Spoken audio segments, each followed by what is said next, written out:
This is a clip from the Red Cow Arcade podcast. Tell me about The Matrix Resurrections, which I did not watch. Oh, I almost don't want to talk about it. I didn't like it at all. Okay. I'm going to start by saying some nice things about it. So I saw The Matrix. It was on HBO Max, Matrix 4. It's been a while since I've seen the trilogy. I don't think I've seen the second two since they were in theaters. I never saw them. That's part of why I didn't watch the fourth one, because I was like, I've lost the thread. I only have the first very cool movie in my head, and that's it. Yeah, the first, and I'm not that huge a fan of the original Matrix, disclosure. Like, it's a good movie. I liked it at the time. Yeah. I thought it was just like a cool action movie. Sold a lot of DVDs. Sold a lot of DVDs. I think I've seen the Animatrix, but I don't remember anything about that either.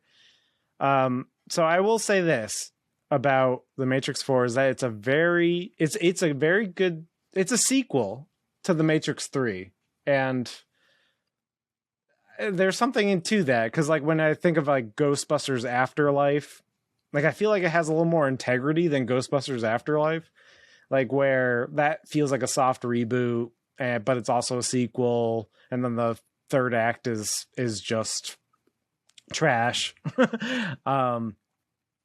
So I think in comparison to that, I actually do think there's some merit to it, because it is a sequel to The Matrix 3 Revolutions.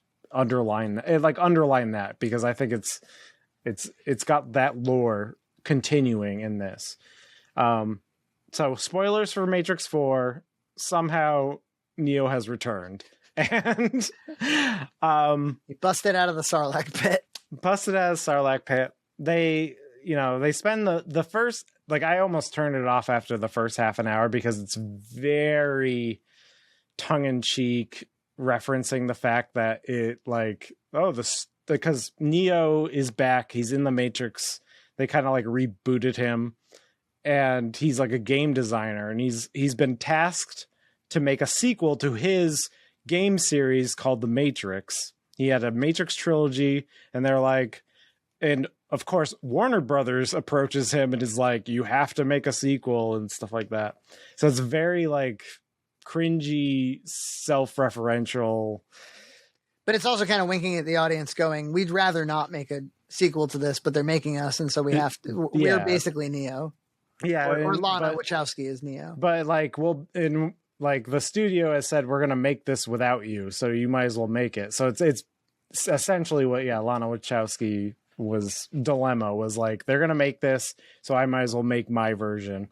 I'm actually fine with that, and they actually do pay it off later, where like the Matrix put Neo through that because they wanted to like diminish what his accomplishments were in the his original trilogy. So it pissed me off at the beginning, but they kind of pay it off, so it's lessened, but I still was annoyed by it.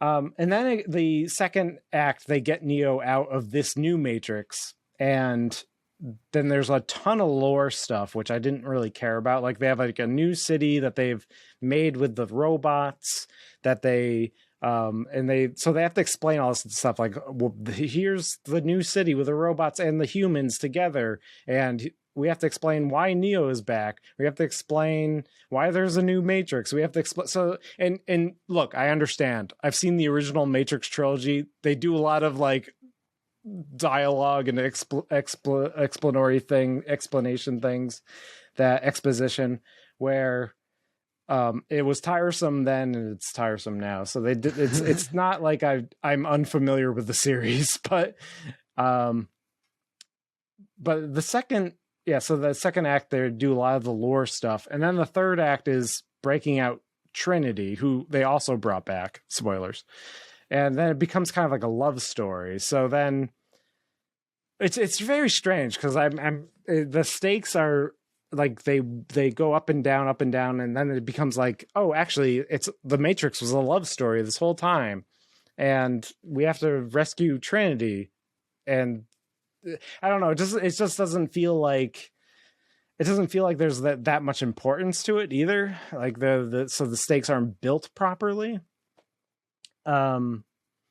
So I don't know. And then there's Agent Smith is back too, but he's played by a different guy. He's played by Jonathan Groff. Groff, is that his name? Yeah. He's Christoph. He's in King the of England. Mindhunter series. Yeah. He's really good, actually. Yeah, he is. But I didn't really see a reason for him to come back as Agent or come and be Agent Smith. Like, it just seemed kind of random. And I know, like, they do a lot of that with it's kind of like, what's that, Cloud Atlas? There's like a lot of people playing the same parts, but they're different actors and I through don't get the that ages. shit. I think that's a Wachowski thing. So whatever. But it didn't really work for me, and I didn't think there was a reason for Agent Smith to come back. And then they also bring back a Morpheus character that is an amalgam. Like, so in the Matrix, Neo like programs a Morpheus character who's also an amalgamation of Agent Smith. But then the people in the real world bring that program into the real world. And because like, you know how there was programs that only lived in the Matrix? Yeah. But now they can bring programs into the real world. Like, and they like are these like cloud figures that can interact with humans. It's very strange, but it's kind of interesting. Like I said, the admirable thing is that they're trying to make a sequel and there's some good ideas there. And there's also some interesting ideas that like Neo and Trinity are kind of like yin and yang to each other, like feminine and masculine versions of the one, which I think is actually kind of interesting. Because the Wachowskis need to start doing like story by, and then somebody else takes a pass at the screenplay. I think so, because I do think there was a lot of interesting ideas, but there's a lot of things that didn't quite work. One, the action is not good. Like, they didn't get a good choreographer. It's very boring action. I think, the script needed like one more pass by somebody.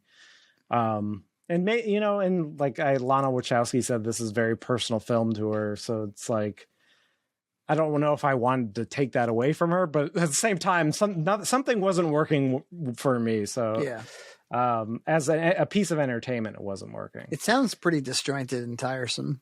Yeah, it's disjointed. Yes. Ultimately, that's what it was for me. But so there was the Morpheus character that they brought in, which was supposed to be an amalgamation of Morpheus and Agent Smith to begin with. So I don't know why you need another Agent Smith character. So there was a lot of that. And then, but there was some interesting ideas, because like in the new Matrix, they have a bunch of like bots in there. Like, it kind of reminds me of, how if you're on the internet, like half the people you interact with, they're probably robots.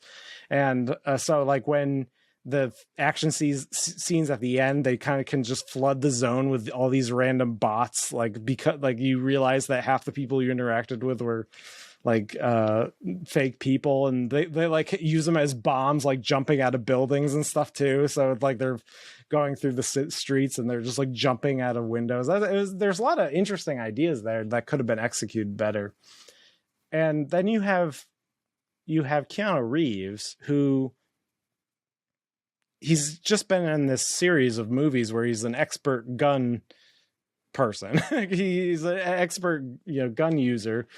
And in the original movies, the bullet time and things like that. But he just like does this one like push move, like where he does like a force push, which I don't think Neo did in the original movies, but he does it like every single time. So it's like, he's like a really lame action character, but he's also getting up there. He's probably almost in his 60s, right? Or 50s, his 50s, 60s. I would peg him for like 52. So the action was lame. The story didn't quite work for me. And ultimately I was confused about the stakes. And it became a love story, which is fine, but I feel like they could have built that better. And there was a lot of good ideas. Yeah, disjointed in the end. I don't personally recommend it. A lot of people in our Slack liked it, and they were giving me a hard time, but it's hard for me to imagine liking it. But maybe I'll watch it someday. I feel like I wouldn't want to watch it unless I saw the second two, and I don't think I'm willing to watch the second two. So that's what I'll say, is that if you have seen The Matrix, you've seen the Animatrix, You've seen Matrix Reloaded and Matrix Revolutions, and you had a good time. Check out Matrix 4. Yeah. I think you'll probably have a good time. And I thought the genre. And yeah, fans of the genre, 7.5. But you know, in the end, I did have a lot of interesting thoughts, and it made me feel some things. So you know, it can't be all bad, but it wasn't the movie for me. Subscribe to Red Cow Entertainment on Patreon for full episodes every other week.